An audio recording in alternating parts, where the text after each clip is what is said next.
Sales and marketing, the two go hand in hand, and sales always comes first.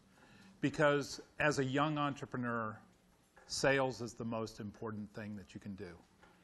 It is God's work. You know, I gotta say, absolutely agree. While I'm not going to disagree with you, particularly since you're on stage, I will say that every speaker who stands up says that a different thing is the #1 job of an entrepreneur. Well, I won't say it's #1. I'm just saying, you heard it before, it's God's work. And the reason why is, in the companies I've been involved with, you know, those companies have always had, you know, you encounter problems. There's day-to-day problems. There's accounting problems. There's HR problems. There's all those things. But one of the things that will kill you is the lack of sales. Sales and revenue is the lifeblood of a company. It is what pays your employees. When you create a company and you take on employees, you take on a responsibility. You take on a responsibility for their livelihood. You take a responsibility for their families. And as an entrepreneur, you need to take that very seriously. And certainly I did. And that's why sales fixes all problems. Because with sales, you get revenue. And with revenue, you can make the payroll. And that's part of what being an entrepreneur is taking on that responsibility. So what I want to do today is talk a little bit about sales and marketing with a focus on early stage selling. I want to start, first of all, talking a little bit about the fundamentals of sales and marketing. I won't go into a lot of detail on that. But then after that, I'm going to talk about prototyping sales and marketing campaigns. You've probably heard multiple times as an entrepreneur, everything you think you know is probably wrong. Everything, you might actually discover that you got some things right, but you don't know. You don't know until you go out there and test it. So part of what I'm going to talk about is how you prototype a sales and marketing campaign so that you can actually make assumptions, test those assumptions, and then pivot. So you heard the last speaker talking about the need for product prototyping. I'm going to be talking about sales and marketing prototype because it's just as important. So first of all, I want to start off with an analogy. I'd mentioned sales and marketing. Sales always comes first, but I'm going to talk about marketing first because that's the logical flow. Sales is the destination, that's the goal, but marketing generally comes before sales. So I often use the analogy of a barbershop. That's what sales and marketing is. You have a barbershop, and what you do is you take your marketing people and you send them out into the street, and their job is going to be to lather people up. And then they're going to push those people into your barbershop, and you're going to shave them and collect 2 bits, 25 cents. 2 bits and a shave, as they say in the Looney Tunes. So that's my analogy of sales and marketing. But it often goes wrong. This is how it goes wrong. You send your marketing people out. They lather up everyone they can find. They lather up dogs, cats, babies, women, men with beards that like their beards, you name it. And they shove them through the door. The problem is, with a sales perspective, those people, they're not going to pay you 2 bits to get shaved. They don't want it. So what happens is often marketing will lather up people that are not important. And that's wasted money. Efficiency says you only lather up people that want a shave. That's the goal of marketing. And sales is then to collect the 2 bits. So in order for us to do that, we need to first of all understand why it is that people buy. And I want to talk a little bit about some work that was done by a behavioral psychologist by the name of Neil Rackham. Came out of, I think it was the University of Leicester in the UK, or one of those. But he was a behavioral psychologist that was fascinated with the psychology of selling, more particularly the psychology of buying. Why do people buy? Why do people buy from some people versus other people? And the way he did that is he actually created a relatively simple model that I'm going to net out for you. We buy because we have a situation. We have a particular situation that we're in. I need a shave, using my previous analogy. That problem, that situation then creates a problem that we need to solve. My wife does not like a stubbly beard. That's a problem. If we fail to solve that problem, it has implications. She pushes me away. That implication thus drives a need. This is what is called a spin, not, Tony Blair spin, if you're familiar with UK politics, not that political spin, but this sort of spin, which is situation, problem, implication, need, or often called need benefit. So what happens with our product, our new thing that we're going to sell and take out to the market, we need to understand the customer segments, the usage models that customers are out there. We need to understand their situation, their problem, their implication, and what their need is going to be, and thus what benefits we're going to provide to them. And that's the basics of that. Let me illustrate this for you. Anyone here currently have a headache? Headache, right? Got one person with a headache. So let me tell you about a great product I have. That product is aspirin. This is what it looks like right here. This is its chemical symbol. It has this really cool hydrogen things off the side of it. And this is what it's called, salicylic acid. Cool, isn't it? Want to buy it? That's the way people typically sell. They talk about their product. They talk about how cool it is. It was hard to build. So let's tell them how hard it was to build. Let's tell them about the product. But that's not the issue. What I want to do is I want to talk about your headache. How long have you had the headache? How long have you had your headache? About an hour. Do you get them often? Do you get headaches often? When you get those headaches, what happens? Can you describe the symptoms? It starts around the eye. Really?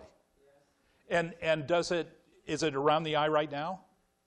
No, because I just took a Tylenol. Oh, you took a Tylenol.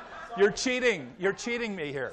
So the reason, if you notice what I was doing there, I was actually starting the sales cycle. I was starting the sales cycle for aspirin. And the reason why I was doing that is if you have a headache and I talk about that headache and I start talking about the pain area and the problems, guess what? That pain gets stronger. When you think about it, it gets worse. That's why we talk about the problem. We want to make the problem worse. We want to bring that to the front of the mind of our sales prospect. The problem is real. If it's not real, you're not going to make it worse. But if it's a real problem, you make it worse. After that, we talk about things like, well, what happens when you have this pain? Can you work and function properly? No. So it sounds like it's, what about, how does it affect your friends and your colleagues? Are you nice to be around? Do people shun you? You know, all of these things, those are the implications. So at that point, that's why aspirin is so important. That is one usage model of aspirin. Let me talk about another. Did you know that aspirin will prevent heart attack because it thins the blood? Now there's a problem. In fact, if you look at Bayer, the company that first invented aspirin and took it out commercially, they now sell this. And the reason why they sell for heart prevention and these other diseases is because they're chronic diseases. You're not just selling a couple of aspirins to someone to cure their headache. You're solving a bigger problem because the implications of that are much worse than a headache. And you have a recurring revenue.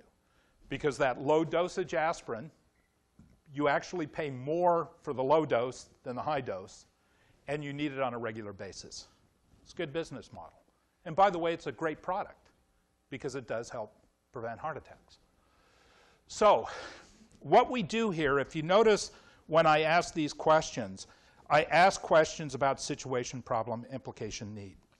But what I do is the questions that I ask are very deliberate. I'm asking questions. And the reason why I'm asking questions is because we don't believe what salespeople tell us.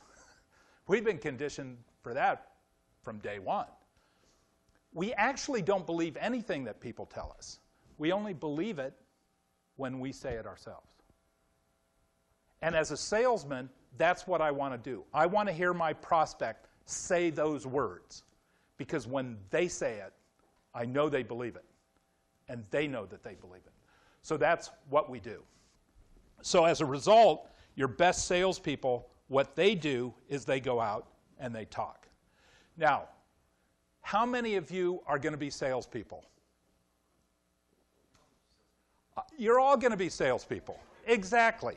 And the reason why you're going to be salespeople is, yes, at some point you're going to hire more salespeople, what I call coin-operated salespeople. You put the coin in and they perform, but that's not going to happen initially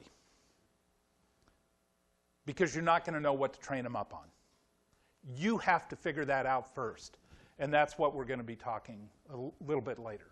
So a couple of the basics on spin selling. It's kind of a dance. It's a dance between the sales rep and the prospect. And you're kind of going back and forth.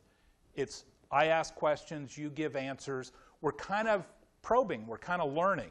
Much like if you're building a product and you're having that dialogue with the prospect to try and figure out what their problem is so you can solve it, that's the same thing that you're doing in sales. You're trying to solve a problem. By the way, it's why engineers make great salespeople, because they've been trained to solve problems. And that's all sales is solving a problem. You ask questions about situation, problem, implication, need. A couple of words about those questions, though. You don't want to spend too much time talking situation. It's really easy to do. Do your research, get that out of the way, because it gets annoying. You want to talk more about what their problems is and what they need are. So let's talk a little bit about sales and marketing productivity. I mentioned it a little bit earlier. So this dance that we have between the sales rep and the prospect is about me, if I break it down to its simplest points, it's about me delivering a message in the form of a question and soliciting a response. What I'm looking for are behaviors from my prospect. I want them to tell me their problem. Sometimes in sales we call it the confession. Yes, I have the problem. Yay, I can fix it. We want them to give us a verbal that they will buy. We want them to place a purchase order. We want them to introduce us to their boss. These are the behaviors that we want. And to get that behavior, we deliver a message. Be that a question, be that a statement, be that a slogan, what have you, we have to get our message across. And there's lots of ways that I can deliver things. Now, a lot of people think that television advertising is really expensive, and it is. You know, I look at my friends over at GoDaddy and Bob Parsons. He was the guy that, GoDaddy, domain names, he does a Super Bowl ad. You know, people thought he was nuts. His business spikes after that. It's actually a relatively low cost per contact environment. In fact, it's probably the cheapest there is if you have the right media and you have the right product. Radio kind of goes up from there, print goes up, websites kind of change everything, and that's why they're so important. There's sponsored search, there's direct mail, there's all these things. But the ultimate, the most performant marketing vehicle is called the sales rep. That coin-operated sales rep can deliver a message interactively better than any of those other things. But they're expensive. Their cost per contact is high. All that overtime in the sushi bar adds up. So you need to use this very sparingly. And there's this big gap here called what I call the sales and marketing gap. That sales and marketing gap is where a lot of people fall into. That's where people lather up the wrong people for the salespeople. And that's what we're going to talk about, how we eliminate. So if I look at sales and marketing, one of the ways that we view that often is as a funnel. Some people will call it the business opportunity funnel, what have you. But in general, what happens is prospects enter the funnel up at the top. We make them aware of our capabilities. They show an interest. They do an evaluation. They make some sort of commitment, and we get a sale. The funnel narrows as people fall out. And ideally, what we do is we bring them back up through the top if they're still qualified. That's the basic idea. The problem with these funnels is they're too gross. They don't get into specifics. They don't, you can't, you know, that's pretty simple. You know, that's the secret of sales. Give me a break. You know, that's not how I sell my product. My product is unique. Of course, all products are unique. I can't just talk about that. I actually need to put it into concrete action that will get customers through that buying cycle. So what happens is if I go back and talk about this buying cycle that I talked about, this dance, where as a sales or marketing person I deliver a message and from that I get a response. One of the ways that I can look at this is that my buying cycle is a series of very specific behaviors that I'm trying to solicit from my prospects. I want them to give me a verbal. I want them to introduce me to the real decision maker. I want them to do something. I want them to do something concrete. I don't care that they feel good about my product because that's not measurable. I want concrete action from my prospects. And what happens is when I get that behavior, we call that a sales advance. And there's a certain probability associated with that. And I'll come back to probabilities in a minute. And if I don't get that behavior, it's a sales loss. That's the basic components of a sales cycle. So how do we put this into actual practice? What I want to talk about now is how we build prototype sales campaigns. So you have a new product. And that new product, you don't know how to sell it. You know, your board is telling you go out and hire a bunch of salespeople, they'll figure it out. It's not going to happen. You know, we know, anyone who's been there knows that it doesn't work that way. That what happens is you, as the people that built the product, you know it better than anybody else. You don't have anything to train a salesperson on. You can't ramp it up yet. You don't even know that your product is valuable yet. You don't know what the market is willing to pay for the product. You know, you as the founders that created this product, you have to go out and you have to figure that out. You have to get in front of real, live, thumping gizzard customers and find out if they're going to behave properly to your value proposition. You have to learn your shtick. Sales is performance art. It's like comedy. And, comedy, they talk about shtick. What's your shtick? Sales is the same way. You have to learn your shtick. Then you can train it. You can train other people on how to do it. But until you know how to do it, you can't really go out and do it. So what we're going to do is we're going to take a made-up product, and we're going to actually walk through what it takes to sell it. So what I'm going to do is talk about a product here. We're going to take a fictitious company that I made up. It's Spacely Sprockets. Anyone here know the company Spacely Sprockets? One person here who knows the Jetsons. It's a cartoon. That was one of the names of the companies. And this Spacely Sprockets makes marketing software. This marketing software, it's pretty cool. It does actually what I'm going to be talking about. But what it does is our goal is we want $1 million in revenue at an average selling price of $100,000 for a perpetual license or some license of some sort. So I have a basic idea of what I'm trying to sell, and I have a basic goal. I want $1 million. Now that $1 million is really important. Right now I have 0 sales because I have a new company. What's the percentage growth of going from a 0 to $1 million? That's pretty phenomenal growth. It's infinite. You know, you look at the ramp up.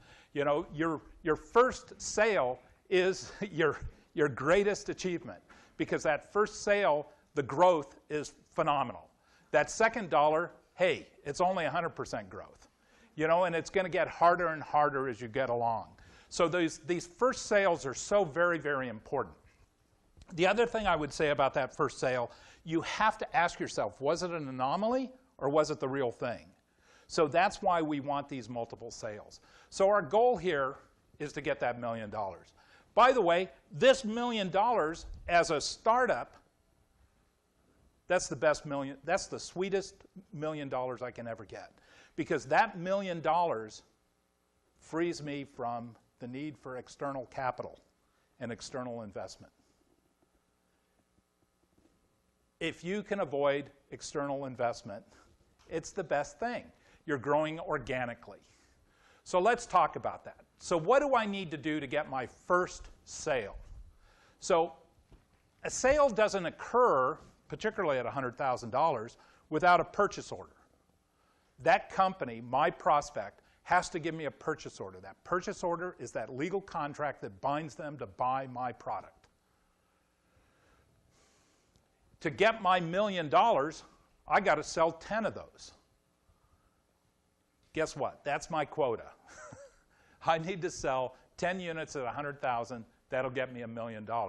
By the way, I'm making some assumptions that there's no discounts there. The assumptions are important. What has to happen before I can get that purchase order? Well, typically, I have to get through legal. I'm software here. My software has a license because it's copyrightable, and they're not actually buying my software. They're buying a license to use my copyrighted software. That license has terms and conditions that are written by a lawyer, so their legal department is going to want to get in. So moving backwards, before I can get that purchase order, the legal department's going to have to agree. And before I can get that legal agreement, my prospect is probably going to have to introduce me to the lawyers, and they're probably going to have to give me a verbal order saying, yeah, I want to buy this. I'm going to put in the purchase request. That's going to trigger the legal department. So I need to get that verbal order before I'm going to get over to the legal agreement. Well, in order to get that verbal agreement, I got a feeling they're going to ask for at least a demo, maybe even a trial. But for this purpose, on my prototype, what I'm going to do is I'm going to start with a demo. Demo's pretty reasonable. Before they get a demo, you know, how did I get them to say, yes, give me a demo? Well, they're probably going to ask for more information. They're going to somehow find out about my product, and they're going to say, yeah, I kind of have that problem. Can you give me a little bit more information? And it's only after that that I can really push for the demo. And thus, what happens, the types of people that are going to ask for more information are going to be marketing professionals, because that's what my software does. It solves problems for marketing professionals. It makes them easier. So what you see here is we've started building a prototypical sales cycle. Now, I'm making a lot of assumptions here. I don't know that this is going to be the right cycle, but at least now I have something to test. So that was pretty easy. Let's make it a little bit more complicated. So let's start guessing at what my success rates are going to be so that I really understand this cycle. I know that my goal is to get 10 units. But if I said that of those that go into legal, 90% of those will come out, and it's going to take 4 weeks to do that, because lawyers work pretty slow, because they're paid by the hour. I come down here, how long is it going to take me to get that verbal order? Well, let's say that 2/3 of those progress, and it takes me 4 weeks to do that, because I have to do a lot of really selling. I have to really convince them of the value of my product. Of that demo, you know, I give the demo, but only 1/3 of those are going to progress, and it's probably going to take me 2 weeks to set up to give the demo and get everyone's calendar set up and that. Of those that ask for information, really only about a third of those are going to progress and give me the demo. And that's going to take me a couple of weeks to do that. And of those, my target, really only a third of those are going to progress. And that's going to take me a couple of weeks. So let's start looking at, if I look at these averages, again, all assumptions, what really happens? Well, I know I need 10 over here, and if 90% of these are going to progress, I'm going to need 12 to go into legal. If I don't get 12, I'm not going to make my number. And in order to get the 12, I'm going to need 18 verbals. In order to get my 18 verbals, I need to do 54 demos. In order to get those 54 demos, I need to get 162 people to ask for more information. And in order to get that 162, I need to target 186 people that respond. So you see here, and let me ask a question, see if anyone knows this. What's the average response rate for a direct mail pack? Anyone know? 1%, approximately. By the way, it's not always 1%. I've done mail packs that have had 70% response rate. It's all down to targeting and message and offer. But typically, if you're talking about Ed McMahon and Publishing Clearinghouse, they get about 1%.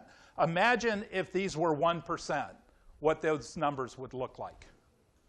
This is why you need to build prototype sales cycles. You don't have the luxury as an entrepreneur with limited capital to waste time on sales cycles that don't drive sales. And you want to focus all of your behavior. The next step is to actually figure out what marketing actions you're going to take, marketing and sales action, to deliver the message to get that. Well, clearly here, to get the purchase order, I'm going to have to negotiate with finance. Here, I'm going to have to negotiate with legal. Here, I need to sell to that primary decision maker. Here, I need to provide an online demo. I put online there, online to speed it up, so I'm going to use WebEx or GoToMeeting, something like that. And here, I need to make phone calls to determine interest. And here, what I'm going to do is I'm going to offer a white paper or something like that with, you know, some sort of direct response or something that really tries and identifies that 486 people that I need to talk to. So what I've done here is it's kind of looking like a sales cycle. I kind of have numbers. In fact, if I look at this, I know that my success rate is going to be 2.1%. I'm going to, out of my 456, I need 10 of those, and my sales cycle is going to only take 28 weeks.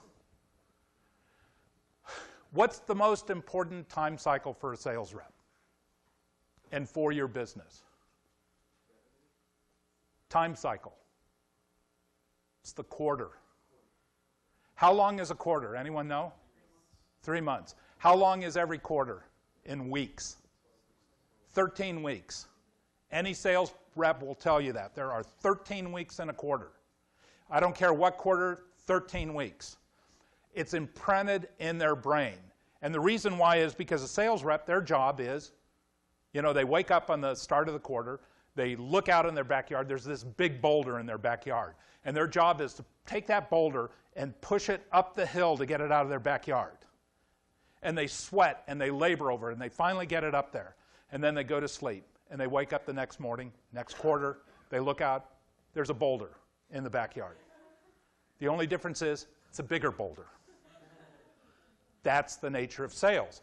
So what happens here, this is death to me. 28-week sales cycle? Are you kidding? That's more than 2 quarters. I can't live that long. Sales reps won't accept that. So we need to do something to get it down. What if we could get it down to 14 weeks? If we assume 1 sales call per that, what we might be able to do is the following. If I look at my cost side of the equation, if I look at my negotiating with finance, I can do 4 calls with a sales rep. My average cost per sales call is about $1,000 fully loaded, and I need to do 12 of those given the fact that I'm doing 12 cycles here. That's a total of $48K in cost. If I look here, I'm doing 4 of these. Actually, this is a typo. This should be 18, so my number's probably off, but that's 72K. If I come back here, that's my 54 times 1K because it's still a sales rep. If I look here and figure out approximately my cost of getting the sales rep on the line, a pre-sales person, getting everything set up, I need to do 54, that's 27K. I look here at my cost at 162 at $100 per phone call, which is typical. And this stuff here is kind of fixed cost, cost me $5K to do that. So if I look at that, also what happens is my total cost of this sales cycle is going to be $330,000. It's a lot of money. So my $1 million, which was going to keep me from raising more capital, just got cut because I need to spend some money to make that happen. If at this point what I want to do is start redesigning my sales cycle, how can I get that down to even a shorter time period? Well, what if I kind of change these around? What if I kind of rethink and use a little bit of innovation here and figure out if I can do things a little bit differently? In particular, let's await those. What if I instead here, instead of actually doing a phone call, what if I create a mechanism whereby they can download this white paper, but as part of that, I auto-respond to them with an offer to do a video demo? And I customize it in some ways. I can cut my costs there. And then finally, instead of getting them to actually do a demo, what if I did it on YouTube? You know, YouTube's great for doing that sort of stuff. You know, if I did that, what happens is this kind of becomes instantaneous kind of connection. People can immediately see what it is that I'm doing. And I can do this video, 5K, you know, easy. You know, these videos don't even have to be professionally done. They just need to be boom, boom, boom, to the point. You know, they don't care. Your prospects early on aren't going to care about the professional polish. They want it to look professional. They want your product to look professional. But, you know, getting the video out there, getting the content's more important. If I do it this way, I can actually cut weeks out of that. And what happens is I can cut cost out of it. So in this particular case, if I make those changes, I can take my cost, drop it, and I can get my buying cycle down below that magic 13 number. So that's how we design prototypical sales cycles. We start from the back with the end result, that end behavior, and we move forward. This was just an example. Every one of them is going to be different. Every use model is going to be different. If I'm selling aspirin to people with headaches, it's going to look different than if I'm selling aspirin to prevent heart attack. So this is just a technique that you can use. It's pretty simple, but at this point what happens, I can now divide the marketing roles and the sales roles. And I've solved another problem. I no longer am lathering up people that don't need a shave. I've got them out of the sales cycle very, very quickly. But along this path, I made lots and lots of assumptions. Everything that I told you was an assumption about this fictitious piece of software. Now, you know that as an entrepreneur, you don't know anything yet. Nothing's been validated. And your initial job is to validate those assumptions. So the question is, how do you manage all of that uncertainty? You're going to have to go to your board and you're going to have to say, look, give me 234K and I will deliver $1 million of revenue in 12 weeks. Who wants to bet their job on that? As a young entrepreneur, you will go out, and if you get venture capital, you will have a board observer on your board called an EIR. That's an entrepreneur in residence. Every VC out there has EIRs. And I'm not going to kid you. The job of the EIR is to sit on your board as an observer so that they can take your place when you screw up. That is their job. Nobody will tell you that, but I just told you the secret. Yeah, they're there to help you. I was in the Air Force. The Inspector General used to come in all the time. We are here to help you. It's the biggest lie on the planet. Their job is to guarantee that the venture capital's capital is secure. And they're going to do that by replacing you if they need to. So you need to be able to go to the board and manage this risk. Entrepreneurship and new ventures are risky, so how do you do that? Let's talk a little bit about that. The way we're going to do this, and the way that I like to do this, is to execute these prototypical campaigns using a technique of Monte Carlo simulation. How many people are familiar with Monte Carlo simulation? Okay, quite a few. Let me explain what it is. It's basically using the computer to take a look at all these probability distributions associated with each of these assumptions that I've made and roll the dice all these times. And then I'm going to take all those results, collect them all together, and then I'm going to take all of that information and understand the output probability distribution for each of my key variables. That's the goal. And if I can do that, I now understand my net risk. And if I understand my net risk, I can now make intelligent decisions. So, in the sales cycle that we talked about, these are the actual numbers that came out in that prototypical sales cycle. We knew that it was 12 weeks. We knew that it was $234K to fund it, and it would generate $1 million in revenue. If I look at running this through a Monte Carlo simulation, if you recall earlier, I talked about what the basic sales cycle, that getting that behavior looks like. I want to spend a little bit more time because it's actually a little bit more complex than that. I deliver my sales and marketing message. I take that action. And what I'm actually trying to do is to get two behaviors. The first behavior is just to make a decision. Tell me yes or no. And if I don't make that, get them to make a decision, that's a stall. And I start cycling here on this, hopefully not forever. Because this is costly. Sales rep, $1,000 per call. Every time you do that cycle, that's $1,000 spent. This is the worst thing that I can do. The probability of stall I want to cut out. It's why it's better as a sales rep to get a decision than not to get a decision. You're cutting cost.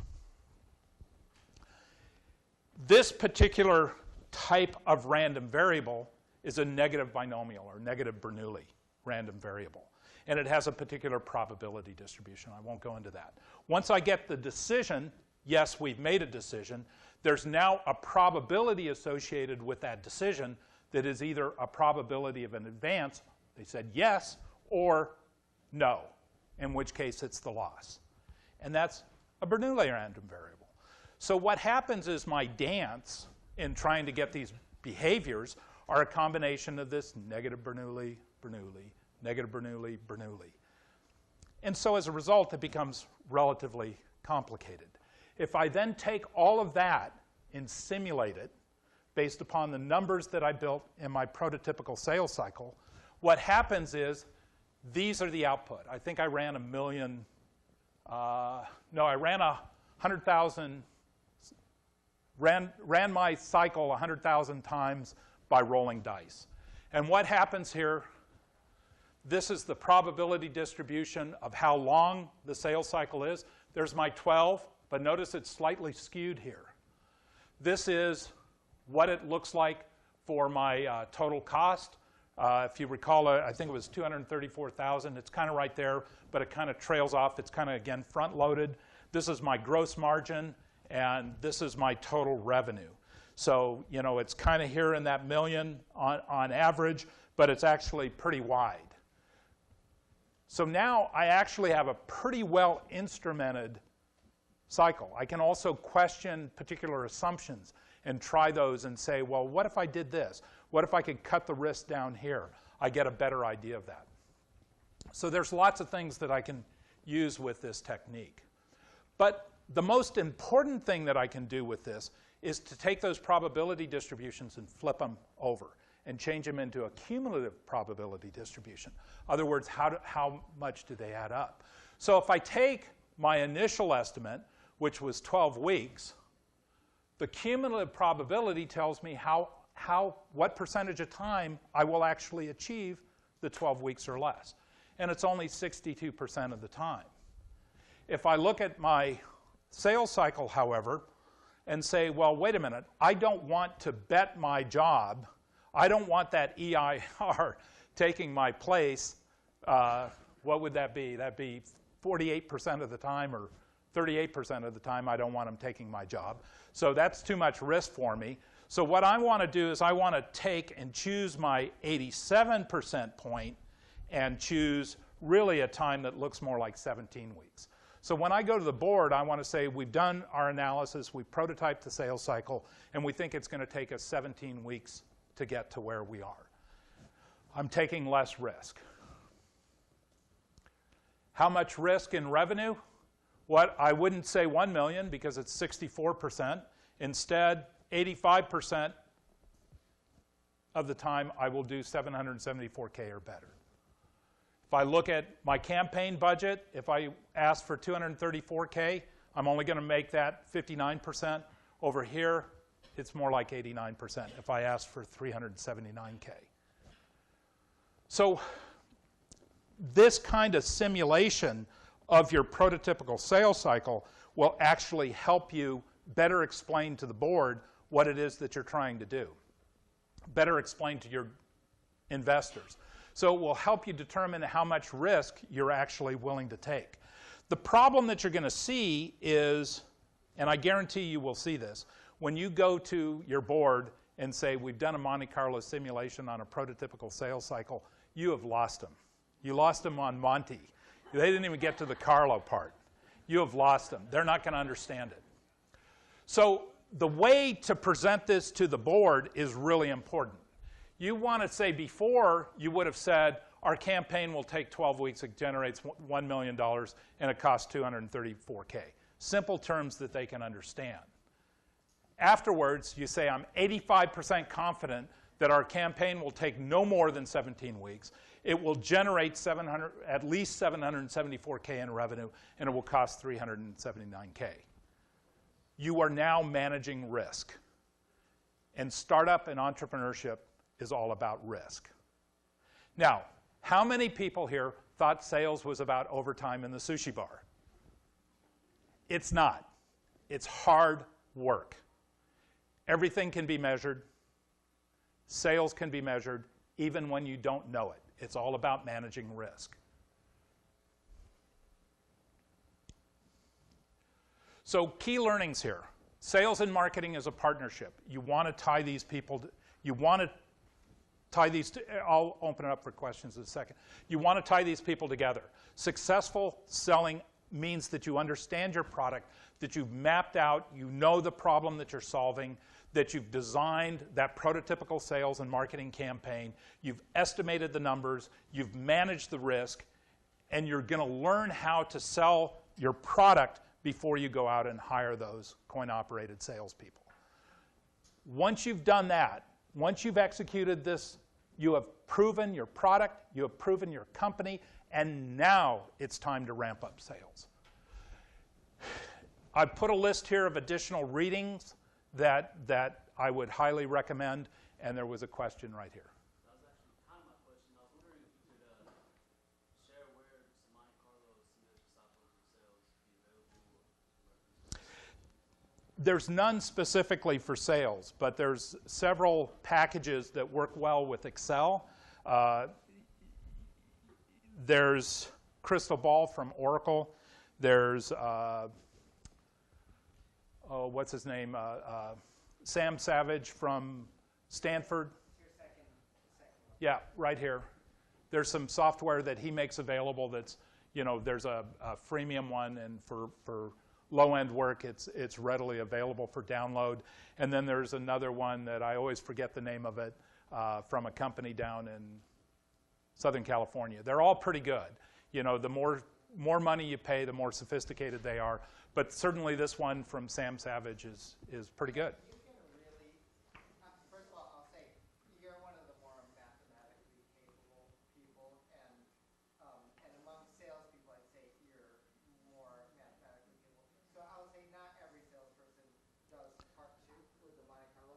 However, if you want to do Monte Carlo, I got to say it's really not that hard. Right. You can just use the random number generator inside a spreadsheet, and whatever, you just put your range, what you expect it to happen, and then you can add up a bunch of random numbers, in a column, and you get some sort of average, or whatever you're trying to do, you can get it done just with Excel. But I will tell you this. I've used these techniques in every startup that I've ever done, and these techniques work. It's not theoretical in that sense. I've gone to the board and I said, these are the numbers we're going to deliver, and then except for the one case that we don't talk about, those numbers were always delivered, and they were successful, and we had exits on every one of those companies. Yes?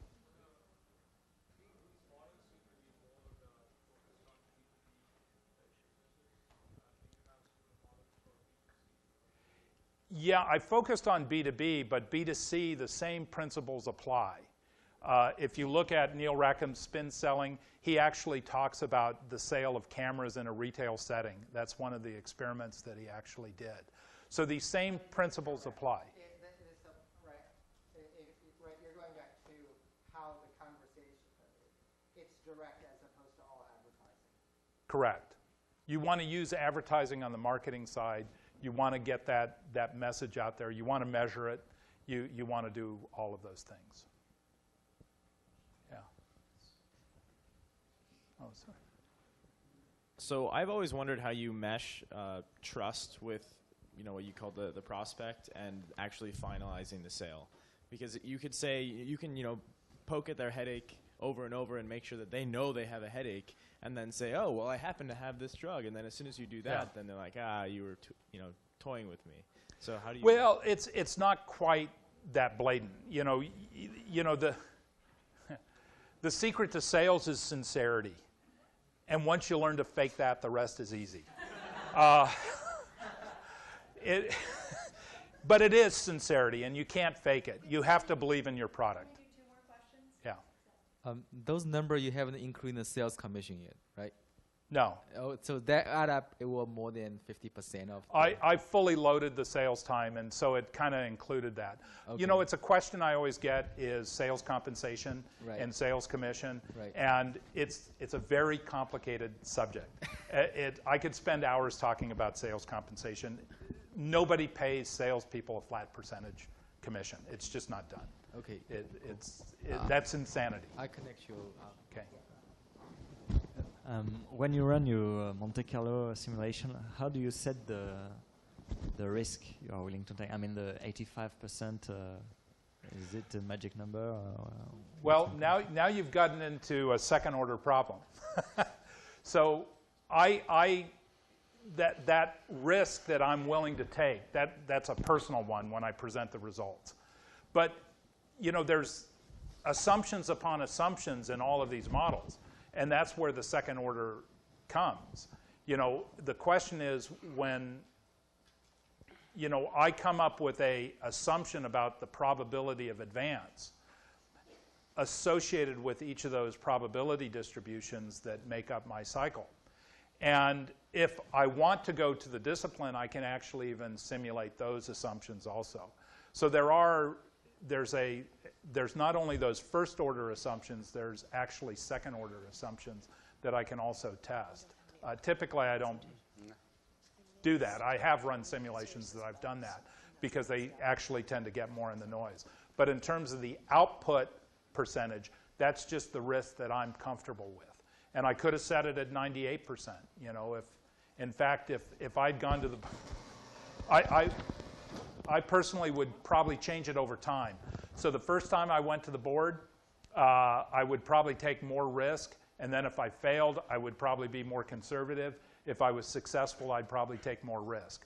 So it's a personal choice, and I would probably vary it based upon my previous success rate with that particular board. I think whenever you do quantitative types of things in an inherently qualitative setting like sales, the value of it is your estimate better than if you just guessed.